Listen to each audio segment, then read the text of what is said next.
Bismillahirrahmanirrahim. Assalamualaikum warahmatullahi wabarakatuh. Alhamdulillahi rabbil alamin. Alhamdulillahilladzi ja'ala al-laila khilfatan liman arada ay yadhakkara aw arada syukura. Wassalatu wassalamu ala asyrafil anbiya'i wal mursalin sayyidina wa habibana wa maulana nabiyyana Muhammad wa ala alihi wa sahbihi wa man tabi'a huda, amma ba'du.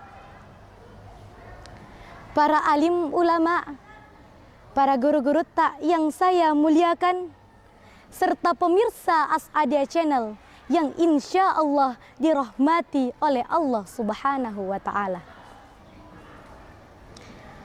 Pada kesempatan yang mulia ini, izinkanlah saya, Nailul Autar Lukman, untuk menyampaikan sebuah dakwah singkat dengan tema bahagia hidup di dunia dan di akhirat.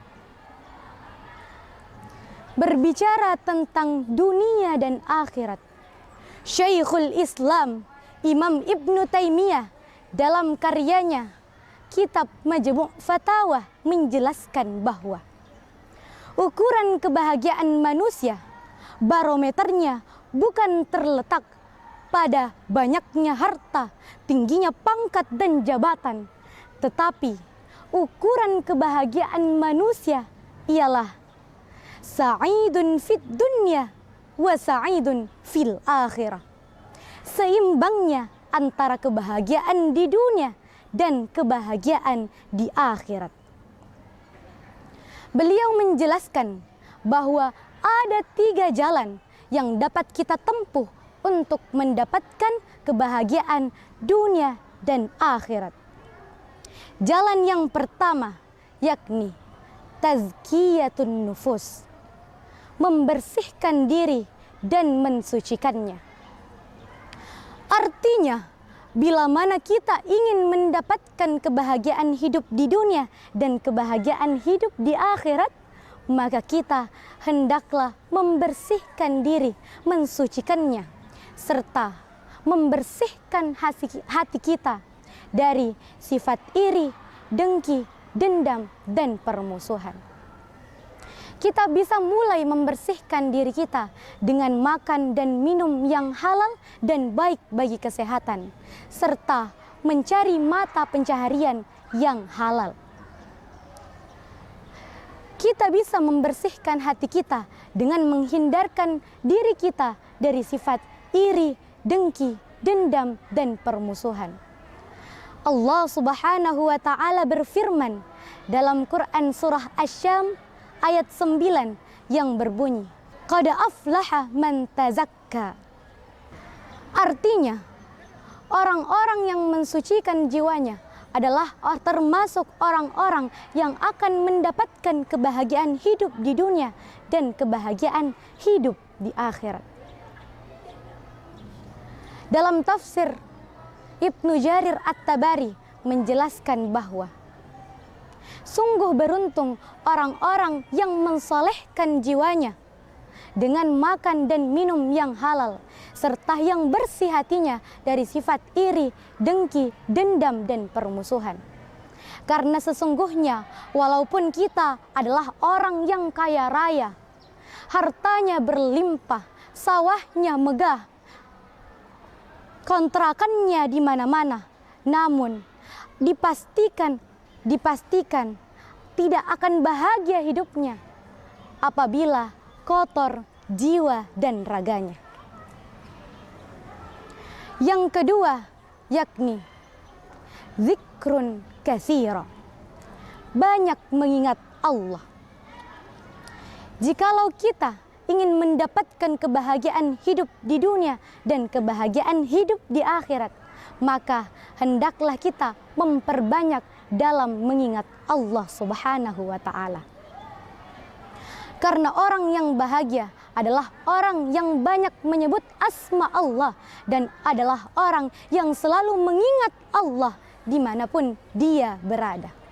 Allah Subhanahu wa Ta'ala berfirman dalam Quran surah Al-Jumu'ah ayat 10 yang berbunyi, "Wadhkurullaha katsiran la'allakum tuflihun." Maka perbanyaklah mengingat Allah agar kamu beruntung.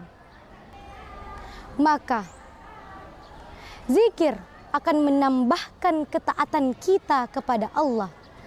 Karena ketaatan kepada Allah adalah buah dari zikir kepadanya yang akan membuat kita memperoleh kebahagiaan hidup di dunia dan kebahagiaan hidup di akhirat. Kemudian jalan yang ketiga, yakni fi salatihim khashi'un. Orang yang jika kita ingin mendapatkan kebahagiaan di dunia dan di akhirat, maka hendaklah kita memperbaiki salat kita, yaitu dengan khusyuk dalam melaksanakan ibadah salat. Allah Subhanahu wa Ta'ala berfirman dalam Quran surah Al-Mu'minun ayat 1 dan 2 yang berbunyi, "Qad aflahal mu'minun alladzina hum fi salatihim khashi'un." Artinya, sungguh beruntung orang-orang yang beriman, yaitu orang-orang yang khusyuk dalam salatnya. Maka orang yang mendapatkan kebahagiaan di dunia dan kebahagiaan di akhirat adalah orang-orang yang memperbaiki salatnya dan khusyuk dalam melaksanakan ibadah salat. Para guru-guru tak yang saya ta'zimi, serta pemirsa As'adiyah Channel dimanapun Anda berada. Sebagai ikhtitam atau kesimpulan dari dakwah yang telah saya sampaikan, yakni kita bisa mendapatkan kebahagiaan hidup di dunia dan kebahagiaan hidup di akhirat dengan menempuh 3 jalan. Yang pertama yaitu mensucikan diri dan membersihkannya. Yang kedua, banyak mengingat Allah. Dan yang ketiga, khusyuk dalam melaksanakan ibadah salat. Semoga dengan ketiga hal tersebut bisa menjadi asbab kita untuk merasakan indahnya kebahagiaan hidup di dunia dan kebahagiaan hidup di akhirat. Akhirul kalam, hidup kesepian tanpa kekasih. Cukup sekian dan terima kasih. Billahi taufik was sa'adah. Assalamualaikum warahmatullahi wabarakatuh.